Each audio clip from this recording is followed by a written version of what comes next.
All right, a win in the books for Boston College as they come back and with a come from behind win, 14 points down at halftime, and one of the biggest comebacks in the last 30 years, which is crazy. We're going to get into it with Mitch Wolf on today's Locked On BC. You are Locked On Boston College, your daily podcast on the Boston College Eagles, part of the Locked On Podcast Network, your team every day.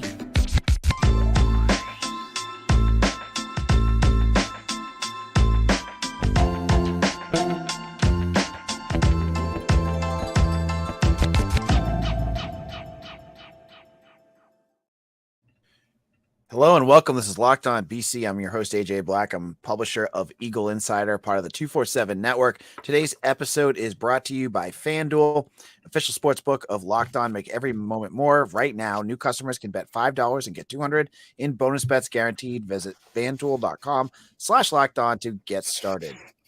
All right, as we said, BC wins their first ACC game of the season, defeating Virginia 27-24, outscoring the Who's, what was it, 20-3 in the second half. And to talk about this game, I brought on Mitch. Mitch, how's it going? I'm sure some people are displeased to some extent with the result, but in my opinion, a win is always better than a loss. Right. And this was totally, as I said on yesterday's podcast, a game of two halves. Mm-hmm. You had the first half, and it looked like more of the same. You had BC come out looking completely flat on defense. Virginia marches down on 10 plays. I think it was 70-something yards, score a touchdown on that first drive. The offense looked completely lost. Thomas Castellanos looked like he had regressed. And, he throws two interceptions. One of them was an arm punt. The other one, he just completely whiffed on the coverage. Second half, they come back. Mitch, let's talk about it. What were some of the things you wanted? What was your what was going through your mind as the game kind of went along? Well, for the first half, it was just pain. But in all seriousness, we'll stick with the Castellanos thing because I think that's interesting. So, yeah, he definitely struggled to start the game, and I think this was probably the BC offensive staff's worst, scripted outing. For the first few drives, I just didn't like the play calls. I thought they were trying to go to the edge too much, too many quick screens to the outside, too many outside runs. This was a team that I thought they could run the ball very well against, especially up the middle, and eventually they did. But I thought it was kind of frustrating they didn't do that early on. Castellanos missed a few throws here and there. I agree. I totally agree. The first interception wasn't really his fault. He's just trying to give his guy a chance on fourth down. So, if it's picked, it's picked. They actually lost yards on that play. So, more power to him. Second one was kind of emblematic of why he was struggling the whole day, was because Virginia runs a lot more zone coverage than man. And man is a little easier to decipher because it's okay, you just find the open guy and throw it to him. And, you really don't have to worry about him beating one defender. With zone, you have to worry about spacing and everything. So if you see your open receiver, you get ready to throw, but then you see a defender flash out of the corner of your eye on the other side of him, you're like, okay, I can't throw it there. So on that play, I'm trying to think who was being targeted. I want to say it's Griffin, who's running a inside in-breaking route. And Castellanos starts off looking to his right, comes back to his left, but he waits to see that Griffin is open, and he waits too long so that the linebacker from underneath, can come back and make the interception. And that's something that I thought he had struggled with a little early on. Like I said, quarterback development is rarely linear, so you saw him struggle a little bit with that. But then later on in the game, you saw him get a little more comfortable, hit some throws over the middle. So that's the good thing about Castellanos is he's not reckless, but he's going to learn from it seems like he learns from his mistakes quickly. So that's a good thing for a young quarterback. And obviously he was a huge part of the game with his legs. And then later in the game, BC really got going with the run game. I sent you the clip of the Alex Broom run. His one big run was awesome. I mean, just perfectly blocked. And, again, the offensive line, again, I don't think they had their best day, but given the fact that they were rotating guys in due to injury, I thought for the most part, they were able to get it done. They protected Castellanos really well. I think he was only pressured on 13% of his dropbacks. So he had all day to throw again. And, eventually offense kind of figured it out, made some adjustments later in the game and, got enough points on the board to win this game, which is really all that matters at the end. And what made this game really feel like it was going in the opposite direction was the end of the first half. And we've talked on this podcast about all the different things that have sunk BC this year, whether it's penalties, against Florida State, drop passes against NIU. Every week it seems to be something new. And this game had its own special little flavor of fail, which was the Hail Mary pass at the end of the first half. Now, let's give you some context here. BC had just scored a touchdown. Pat Garwo, perfectly delivered a nice run in the end zone to give BC. They were only down by 7, and they were going to get the ball in the second half. You're feeling good. All they had to do was slow down UVA, which they had been doing pretty consistently up to that point. What ends up happening? Well, UVA moves down the field on who was it? Malachi Fields with a big catch. Yeah, and the people that you forget it because of the Hail Mary, but that was the play where he caught a slant over the middle of the field and he popped it up in the air, and Amari Jackson tried to swat it away and just missed, and then Fields caught it again as it was coming down and I think he caught it for a first down. So, the luck Virginia just got lucky a ton on that drive. And so then the luckiest play was the play right before the Hail Mary, which was an intentional grounding. Watching it, this is my one game to go as a fan, and I purposely bought seats where I knew they would be covered because I thought it was going to rain. So I was in an end zone. Never do that. I couldn't see what the heck was going on half the game, but Tony Muskett threw the ball. There was no one within 30 yards. Yeah, that was one of the clearest intentional groundings I've ever seen. Just right in the middle of the pocket. I think he was even behind the line of scrimmage. Just nobody there. Yeah, there was no one there, and it looked like in the benches cleared to go to the locker room because it looked like there was going to be a 10-second runoff. But unfortunately, I think it was Sheeta Salah had his helmet pulled off, and there's some rule. I don't know why this is a rule where the runoff is canceled because there was a player with a helmet off. And so I feel like, I was trying to think of scenarios where this rule would be, helpful for, it's obviously helpful for the offense, but, I feel like if it's an offensive if it's a defensive player's helmet, then it shouldn't matter because that, helps the offense. And I didn't really see the play or see what happened to get his helmet off, but that seems kind of like a weird thing where it's like, hey, if you just, I don't think Virginia planned this, but if you just pull the other guy's helmet off, then you can escape a 10-second runoff. And then, of course, they get burned on the Hail Mary. The confusing part of the Hail Mary for me was BC, they blitzed 5 defenders at Muskett, and they did get pressure on him, which didn't really affect the throw. And like you said on the kind of reaction podcast, Fields just really found the void between 3 defenders, and it was Victor Nelson, Cole Batson, and Elijah Jones. And Elijah Jones is kind of trailing in man coverage, and he's got the 2 safeties over the top. And I'll say that Nelson did a good job. He kind of did the same thing Amari Jackson did, tried to swat it away, but just missed by, the length of a hand or something. I know I usually would say this is a fluky play, kind of like the fake kneel down last week. And I don't love the decision to blitz on a Hail Mary situation. I kind of get it because you are getting pressure on the quarterback. You hope you can just sack him and be done with it. But I think in those situations, you kind of just want to, drop 8, drop 9 guys, and, you can bat it down, especially when a Hail Mary is that short. I think it was only 39 yards. So it's actually decently makeable, unlike some of the crazy Hail Marys we've seen.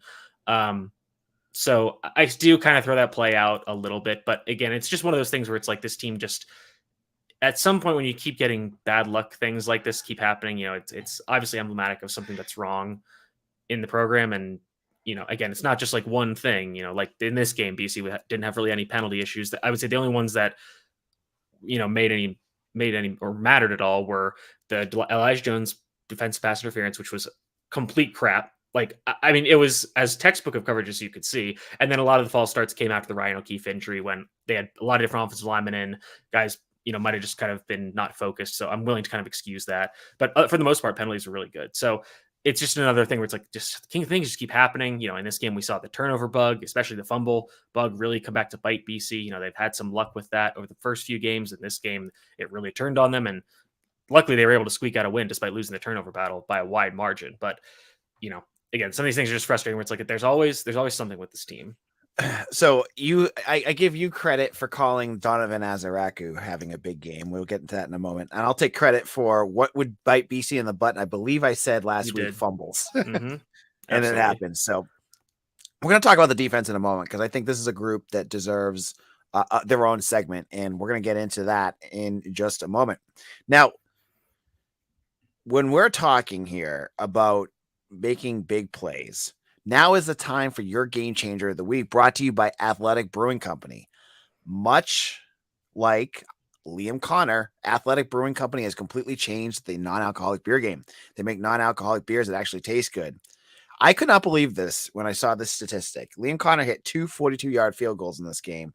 It was the first time BC's hit 2 40-plus yard field goals in the same game since 2011, which is incredible. Athletic Brewing Company has actually changed the non-alcoholic beer game because they bring great tasting and award-winning beers to the global competition. They have 50 styles of craft non-alcoholic beers, including IPAs, golden sours, and more. And there's no hangovers ever, and you can find them anywhere in bars, in stores, or online. So, if you're the first-time customer, use code Locked On to get 15% off your first online order. That's code LOCKEDON at checkout for 15% off at athleticbrewing.com. Near beer, exclusion and conditions apply. Athletic Brewing Company, fit for all time.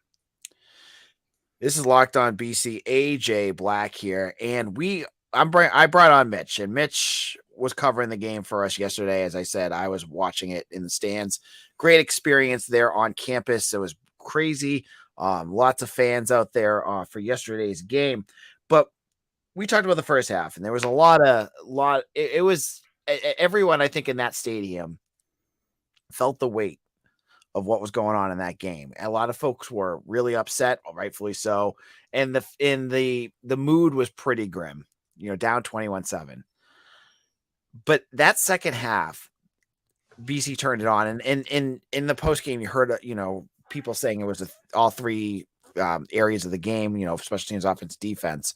To me, and I know you were going to say the same thing, the defense really stepped up. Can you talk a little bit about what you saw, Mitch? So you said that defense really won this game with their second half performance. I'm going to take it a step further and say this was the best this defense has looked this entire season. On the opening drive, they allowed Virginia to go right down the field. Yeah, they were really bad on the opening drive. Once they got away from the scripted plays, I thought they did a really nice job. And the other touchdown they scored in the first, so the other touchdowns they scored. The next one came off the Castellanos interception, which gave Virginia great field position. Malik Washington scored a touchdown. Malik Washington had a great day, especially great first half. He's a very good receiver. A lot of BC's defenders struggled to keep him covered. And then, of course, there's the Hail Mary touchdown, which, again, that's kind of its own thing. They basically they shut out Virginia in the second half, despite being given 2 bad field positions by the 2 fumbles by Pat Garwo and Joseph Griffin. And they held them to a field goal one time, but they stood strong. They forced a ton of punts. And like you said, defensive line was absolutely eating it. And that's something I was expecting given how bad the Virginia offensive line was. But they came through with a vengeance. I think they had a 45% pressure rate on Muskett, so he had no time to throw. And I'll give Muskett credit. He was a lot better than I thought he was. We didn't really know what he was going to be, given that we saw him for 3 quarters in a blowout against Tennessee. And Tennessee's defense is kind of inconsistent, but they just have so much speed that they're going to have a good game against Virginia. And in Muskett's first FBS start at a quote neutral site, which is basically a home game for Tennessee. But this game he played really well. He hit a lot of nice passes. He had more mobility than I thought, but it was kind of like Jack Plummer, where it's like a few scrambles here and there. He wasn't really a designed rushing threat like you see with a guy like Matthew Sluka or Jordan Travis, but got a ton of pressure. Like you said, Ezra Rocco, his first sack. And I don't think he was technically credited with his second, because that was the play where it was later in the game where Muskett scrambled, but they went back and said his knee was down, technically for a loss of 1, so that you could say that was his second sack.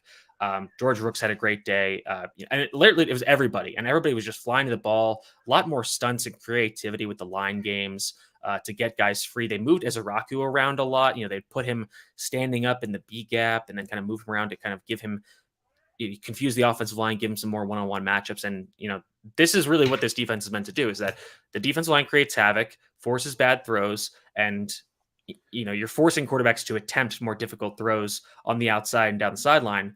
But when they're being pressured, that's even a lot harder to do. So you see a proof of concept here with this defense. And again, I know Virginia's offense isn't that great.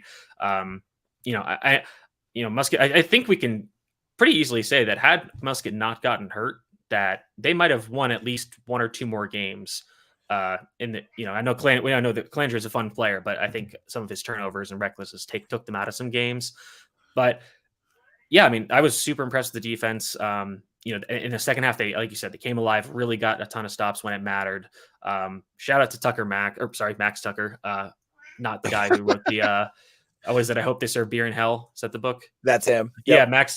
Yeah, Max Tucker, the freshman, or is he a true freshman? Redshirt freshman. A redshirt freshman who had that big tackle on third down. And then, guys are just getting pressure on Muskett, forcing completions throughout the entire second half. So, I mean, I'm not sure how much this defense can be able to build on this performance, because Virginia has some unique aspects where their offensive line is so bad. So I'm not sure how much this carries over, but so I know you go ahead. Yeah. So I'll kind of kick this off for you. So the other play, the big play of the game, one of the big plays of the game was Elijah Jones, and watching this play in the stands was impressive. You could see him step for step with his cover, the wide receiver he's covering.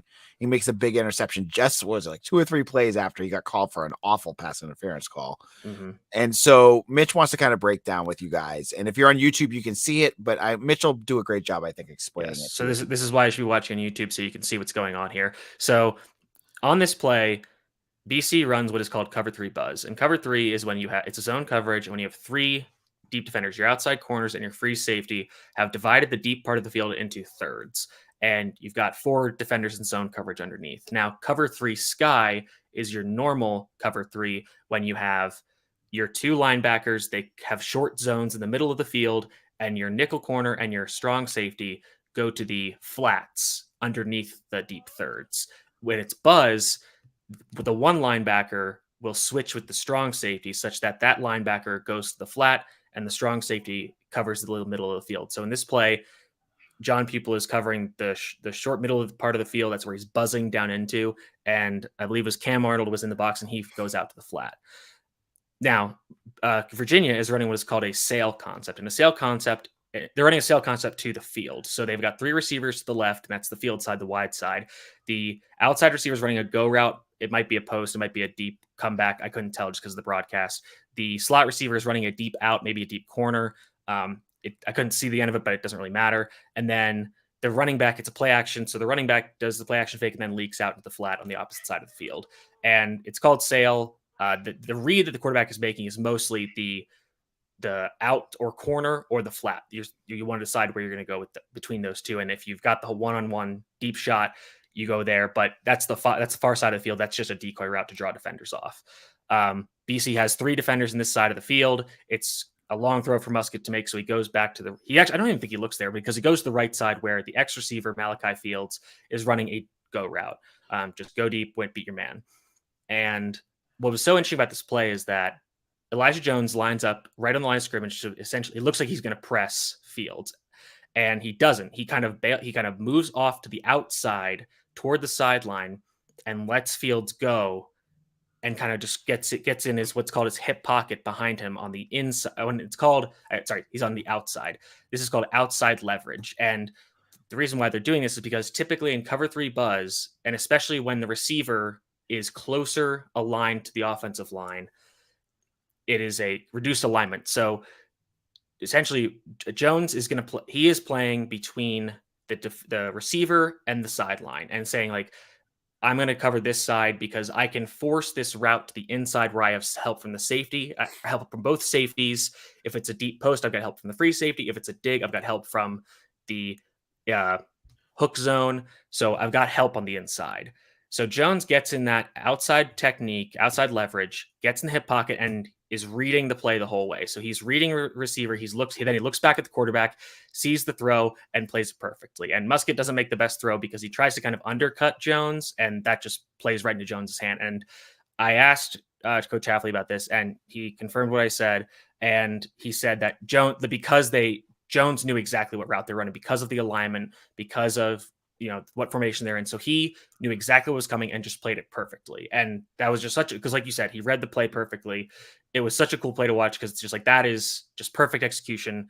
And, so you're not always going to have that, but it's just very cool to see it when everything goes right for the defense. Because normally, if one thing is just slightly off the defense, they can get beat for a big play. But when the defense runs it perfect, even when they run it perfectly, sometimes you just get beat. But this is just such a cool play from a veteran like Jones. 2 plays after he gets called for an absolute crap pass interference call. And Jones had a great day against Fields. This kind of reminded me of the Patriots Super Bowl against the Seahawks when Chris Matthews, that big receiver, was just eating up the Patriots in the first half. And then in the second half, they finally rotated Brandon Browner over to him, and he shut him down for the rest of the second half. BC essentially did the same thing. Instead of playing Amari Jackson and Malachi Fields, they switched it to Elijah Jones. And in the second half, Malachi Fields, I think, was targeted 4 times. It was 3 or 4 times. He had 0 catches. And he was essentially racing the game plan. And honestly, outside of that Hail Mary and that bobbling catch, Fields didn't really do much. It was all Malik Washington for Virginia's offense. All right. That's Mitch is giving you the details here. You guys wanted a little bit of scheme here. He got scheme, and it sounds like, I think the staff gets a little bit of flack for not adjusting. There were some adjustments in this game. Yeah, I mean, I'm somebody who kind of decries the importance, really, of like how much you can really do with halftime adjustments. But I think clearly either they did some kind of adjustment, or they said, listen, like, we've gotten beat on one drive, and that was the scripted plays. After that, when Virginia had to kind of get into the meat of their offense, they settled down. They did a great job stopping the run. I mean, aside from some Muskett scrambles, Virginia basically got nothing on the ground, and that forced Muskett to throw, and that allowed the defensive line to really flourish. All right. In a moment, Mitch and I are going to give our final takeaways from this game. You're going to want to hear our thoughts on that in just a moment. Now, snap into action this NFL season with FanDuel, America's #1 sportsbook. Right now, new customers get $200 in bonus bets guaranteed when you place a $5 bet. That's $200 in bonus bets, win or lose. If you've been thinking about joining FanDuel, there's no better time to get on the action. Now, we'll talk more about this on Friday, but our bets this week, Mitch and I went a combined 0-8. And not a good week, but if you're feeling good, you can get your NFL picks in. You can fade us. Do the opposite of what we say. And I bet against the Patriots today. Even as a Pats fan, I knew things were gonna get ugly, and that was an easy win over on FanDuel. So the app is so easy to use. You just head on over, use promo code Locked On, and kick off the NFL season with FanDuel, the official partner of the NFL. Locked On BC, AJ Black here, and we're wrapping things up with Mitch. This is our Monday post-game show talking about the UVA win as they get ready for the Army game. We're finishing our conversation about this. Mitch, I want to get into some of your takeaways. Do you have anything specifically you wanted to talk about? Like you mentioned, I'm a little concerned about the offensive line depth. It looks like we're going to be rolling with Jack Conley at right tackle, if I had to guess, which to his credit, and most of his snaps have come as a extra offensive lineman / tight end on power run plays. Conley's done a pretty good job this year in limited reps. So, and based on my early cursory looks at Army, they don't have like never mind. They don't have like a dominant edge rusher that could give Conley like a ton of problems. So I'm like hoping like if Conley has to start a game, this is probably the one that I'd want him to start. Maybe besides Holy Cross, but I digress. And as we've talked about, we're not going to get straight answers on health anyways. So, I'm sure people are going to ask, like, what's the situation? Who's hurt? How hurt are they? I can actually read it on Twitter for Blogston. Yep, I know we're all watching the Swift Bowl, but can AJ and Mitch fill me in on the health of our all line after UVA? We literally can't. We have no idea. I have to go back to it's a running theme on our show. If you ask me for us to talk to Hafley about injuries, the answer you're going to get. As I said on yesterday's show, I believe the quote was, "We're completely healthy and ready for UVA."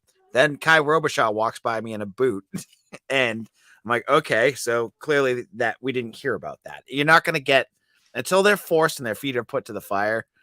The staff has no need to tell us everything, and I don't know what's going on with Ozzie Trapilo. Jude Bowery got hurt in that game. He was on the sidelines, and I think he still was in pads, but he didn't have his helmet. I'm not sure what happened with him. It looked like a leg thing, but I'm not sure how long he's going to be out, and I'm not sure how long Trapilo is going to be out. We don't know. Yeah, Trapilo might not be out because he came back after the Louisville game. He's clearly battling through it, and he's still performing pretty well. He fell on that fumble by Castellanos. I can tell he's fighting out there, but at some point you're worried, like, is it going to get worse? Like, we don't want to impact like his long-term health and his career. But again, perfect time for a bye week right after the Army game. Yeah, but the other thing is, like, considering what happened last year, like, no team is more prepared to deal with this than BC. I know Kevin. We don't really know what Kevin Klein is. He played like a game and a half last year, so maybe he plays over Conley. I doubt it. Maybe he's still working back from injury. Conley is what he is. But I mean, being down 3 tackles certainly hurts. But BC is in obviously a much better position to deal with that.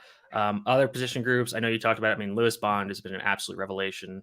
Just so fun to watch. His contact balance and able to pick up yards out of the catch is amazing. I think I tweeted this out, but he is 8th in the FBS among wide receivers with at least 15 targets in yak per reception. So he's so much fun. And with Ryan O'Keefe ostensibly out, and luck, it seems like he's going to be okay. Like, no long-term injury. Yep, I'll jump in on that. They announced today that he's returned home. So, I think he's back on campus. Excuse me. And he was held overnight for testing. So hopefully this isn't a major thing. Honestly, I don't care about football. I want the guy to be healthy. I don't want to, hopefully this is nothing serious. But it's great news to hear he's back. Yes, exactly. And again, if he has to miss a week, I don't think missing Army is the worst thing, because you got Bond. Griffin has he has his moments of mistakes. I'm not actually. Let's talk about the fumbles for a little bit, because I think that's important. So fumbles are weird because I think for the most part they are random, unless you have a ball carrier that is like very specifically struggling with fumbles. But the frequency with which they happen, the way that they bounce, it's random and very hard to predict. Looked at how, in Holy Cross, in Florida State, these things are random and hard to predict. In this game, Castellanos fumbles once and Trappilo's there to fall on it. The next one, but both, the Garbo one, he's getting wrapped up. He had just broken a tackle and the defender just put his helmet right on Garbo's arm and the ball pops out. It sucks, but I can't imagine that they're not drilling ball security in practice. Like that, sometimes things just happen. And the next one, Griffin's fighting to get some extra yards, and as he's like trying to stretch the ball out, he fumbles it. These are freak things that happen. And again, the fact that BC was able to survive this is crazy. And I know some people are like, oh, like it's heartbreaking that Virginia lost this way. It's like Virginia had their chances. They got lucky with the crazy Hail Mary. They had plenty of offensive drives in the second half to put some points on the board to stop BC's run. They threw that interception, and then they had 2 short fields off BC turnovers, and they got only 3 points out of it. So, I don't think the fumbles are going to be a consistent issue. I think that's more of a freak accident, or a freak thing week to week. But again, that's part of the theme we're talking about, where every week it's something. This week it wasn't drops, it wasn't penalties. The last 2 weeks, to their credit, BC has really cleaned up the penalties. So, and we've had another drops game. So, maybe now we're circling back to a penalties game. I don't know what BC's like carousel of misery is at this point. But this week is going to be very interesting, because I think that this game is in of itself, and I know Hafley kind of talked about this, I think this team just really needed to feel, hey, we can go out, we can play a football game, we can play it well, and we can win it. And, obviously the game didn't start off the way they wanted, but this whole team was really resilient. The coaching staff, kept them focused, and they were focused themselves, and they come back from 2 touchdowns. It's the the biggest halftime deficit comeback in BC history, allegedly, or since 1997. I think that was in the press release. 14-point deficit. So, and I know Virginia's not a lot to be intimidated by, but it's a comeback win against a team that was also desperate for a win. Virginia comes in and they're fighting for their lives to try to just get on the board. And so it was, if you were not a fan of either one of these teams, this was a very fun game to watch, because exciting plays throughout, a lot of like big swings and momentum and emotion. Obviously the Ryan O'Keefe thing. And there was one thing that I was kind of upset about, and I thought the broadcast did a decent job of handling this. But I think it was the color commentator, when they were talking about O'Keefe's injury, and and I get it, it's hard to kill time during those broadcasts and during sensitive moments like that. But I just didn't think that invoking the murders of the Virginia football players from last fall was really relevant or appropriate for an on-field injury. Granted, it was serious, but just gave me the ick, as the kids say. So, and the game was on the CW, so it was a very strange broadcast. It was nice to get a break from all the normal ACC network ads. So, you got to see some different products, so that was good. But, at the end of the day, a win is a win, and, getting an ACC win is big for this team. Getting a win before you have to go on the road and play a service academy that not running the option anymore, but it's not running the true triple option anymore, but it's something else, and it's going to be difficult for BC to stop. So it's just good that this team is able to put a game together and say, we can win games, we can do this, and hopefully that can be a springboard for the rest of the season. So I don't know if you have the statistics on it. My last point, I brought it up yesterday, but I wanted to get your take on it. Was something that we brought up on this podcast before, was having Lewis Bond back as a punt returner. Yeah, that's huge. And I don't know what the difference in punt return yardage or average, starting field position. He did have that.